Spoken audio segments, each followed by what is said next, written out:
Hey everybody, today I'm talking about 3 board games that I consider to be forgotten gems. And what I mean by that are these games are from quite a few years ago now, and they're not really talked about when I think they should be, because they are all fantastic. Now the 3 games I'm talking about are Arkadia by Rudiger Dorn, we have The Tower of Babel by Rainer Knizia, and we have Kraftwagen by Matthias Kramer.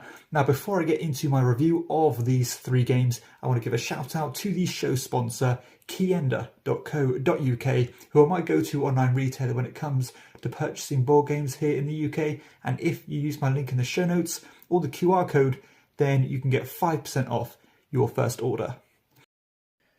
Okay, so let's start with Kraftwagen by Matthias Kramer. This is a 2 to 4 player game that takes around 75 minutes to play. Now, spoiler alert, I do love all of these games, hence the name Forgotten Gems, but I am going to talk about them from my least favourite, even though I love them, up to my most favourite, and I think these are even all in my top 100 board games of all time. But Kraftwagen is a game that is held together using a time track mechanism, which Matthias Kramer has already used in probably his most popular game, Glenmore, and the sequel, Glenmore 2 Chronicles, where you can jump as far as you want to get to a certain type of action, but the further you jump, generally it's going to mean you're going to have to wait longer until you get another go again.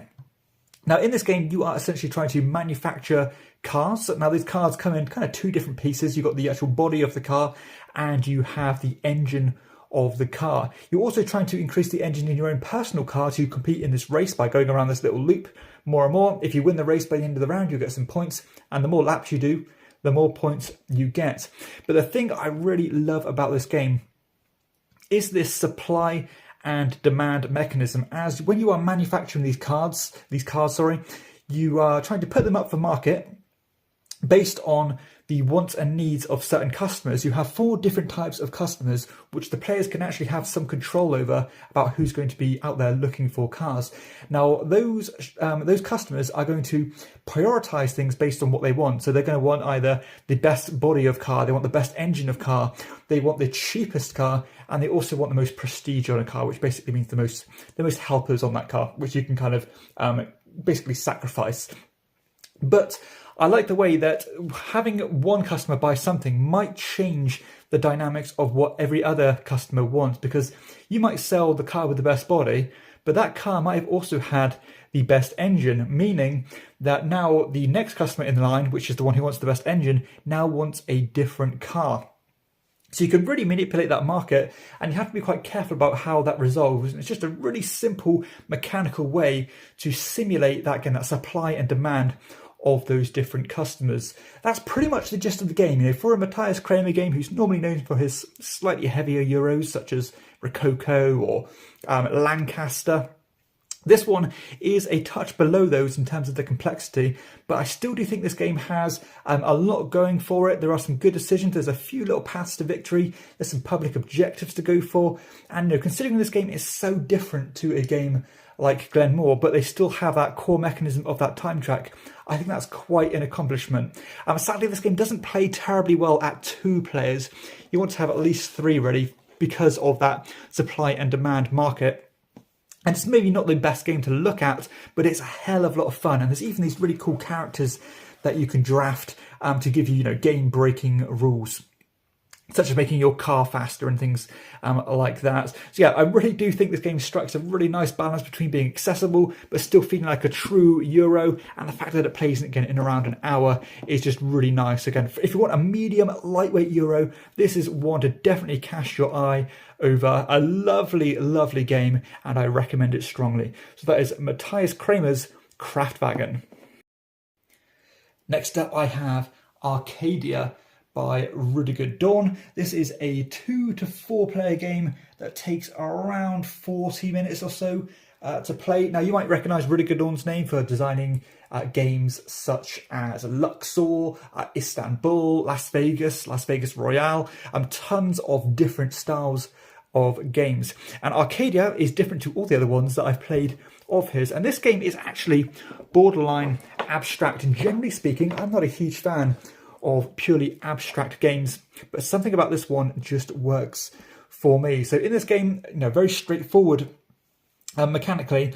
All you're doing is that you're playing these cards out, which have these different Tetris shapes on them, and then you're playing these shapes onto the board here. When you play them, they're going to have a certain type of coin on them. I think there's 4 different types of coins. You've got the gold ones, the silver ones, the bronze ones, and these kind of iron ones as well. So as soon as you place that tile, they're going to have a coin on them. And what you're trying to do is you are trying to enclose the Tetris shapes, because as soon as you do, you will get the coin on them and put them behind your player's screen. Now, another option you can do is you can play these little kind of helpers down, either in your color, or you can even acquire these neutral ones as the game goes on by covering up certain symbols as you lay the shapes. Now, as soon as a shape is enclosed, either by buildings or by workers or helpers, then the person who enclosed it will get the coin on it. But also every coloured worker, as in representing the different colours of the players, will get another coin of that colour if you are touching it kind of orthogonally. And because it's in a big square grid, you can touch several of these Tetris shapes or different buildings at once. So it's all about optimally placing these helpers. And you can even place several at once and just capture buildings before your opponents get a chance to do so. But the thing I really love about this game is as soon as you complete a building, you can place one of these castle pieces in the center here and cover up an existing coin on display there. And basically you're always looking at this castle piece from a bird's eye view to dictate the values of the different coins you're collecting. So, for example, if you are trading in a silver at the moment, you could trade in silver for 1, 2, 3, 4 points because there are 4 silver on display. But there's another twist in this game where you can only do that 4 times throughout the entire game by cashing in these flags. And when you cash them in, not only will you have the opportunity to convert your coins into points, but you'll also take 2 more helpers into your supply ready to be used on the board. So it does have a real cool kind of a pacing aspect of the game and a tempo as to when you want to cash them in. Now, you want to obviously cash them in when the coins you're collecting are worth the most, but your opponents might be trying to tank those values because they don't have as many of those coins and they know that you do. Alternatively, if you boost the value and then sell your coins, you might have done that too soon because your opponent might take their turn and boost it even further. Or you can even just wait till the end of the game and cash them out based on that final value here. So it's all about kind of weighing up the market and knowing when to strike when the iron is hot. That's pretty much the extent of the game. You're playing through 2 rounds of this, basically until all these buildings are depleted, then all these buildings are depleted, cashing in any remaining coins you've got, and the player with the most points at the end will be the winner. But as I said, generally speaking, I don't like these purely abstract games. I'm not generally a big fan of Tetris or Polyomino style games either, but I actually love the way this one all comes together because no matter what you do, your decisions in this game matter. So not only are you always trying to help yourself, but inevitably what you do always helps your opponent because you've got to be very careful not to just leave easy opportunities for your opponents to come in and snipe one of these coins or something like that. So it's very different. It's got a lot of turn angst, and again, you've got to weigh up what cards you have in your hand and hopefully have a very particular shape, knowing that your opponent probably doesn't have that card. So knowing that by the time it gets back to you, you can complete what you were trying to do in the first place. But again, you want those strategic decisions, but you also want to take those quick tactical decisions and pivot on the spot, knowing when to grab an opportunity when one arises. But yeah, a lovely family weight game. It just works really well for what it does, and it was way better than I thought it was going to be. This is one of those games that I'll happily play at any time. It even scales well. I've played this. I was quite unsure how this was going to work at 2 players because I thought it was going to be a bit too rigid, a bit too almost transparent, I suppose, in what your opponent's going to do on their turn. Where in reality, it actually works extremely well at every player count. So highly recommend this one if you're a big fan of. Again, that kind of fluctuating market, commodity speculation style game mixed with some polyomino placement. This is just a fantastic family weight game. I'm even kind of hesitant to call it a family weight game because the decisions are strong in Arkadia. So another commendation from me. And the final game I'm looking at today, and my favourite of the 3, which is saying something, The Tower of Babel by Reiner Knizia. This is a 3 to 5 player game that takes around 45 minutes to play.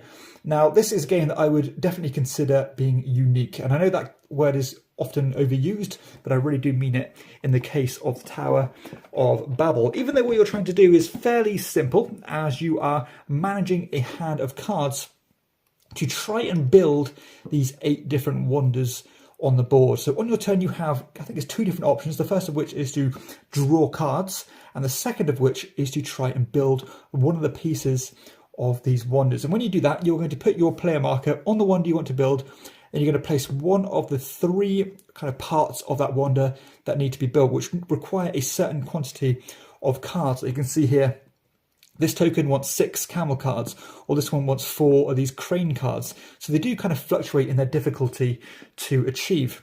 Now, as soon as you decide which piece you want to build, all the other players in the game can make an offer to you and help contribute to build that particular piece of the wonder.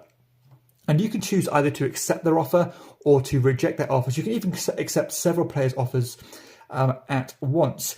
Now, the twist on this game, though, is that if you successfully build that wonder by either making all yourself or by using the help of other people, you are going to place these control markers on the wonders here, which will contribute towards area control bonuses when that particular wonder is built. So as soon as those 3 tokens are built, whoever's contributed the most will get the most amount of points, second most will get the second amount of points, and so on.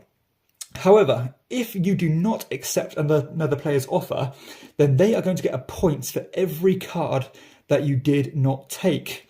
And there's even a further twist on the game where you can put this kind of bonus card down that looks like this, where if they accept an offer that comes along with this card, they will not only help contribute build the building, but they'll also take the token off you, and those tokens are worth a lot of points at the end of the game based on this sliding scale here. So if you collect 4 of the same type, that's a massive 20 points. So you're essentially scoring points in 3 different ways, either by collecting the tokens, by having the majority on the wonders, and by actually having your offers rejected and getting instant points there.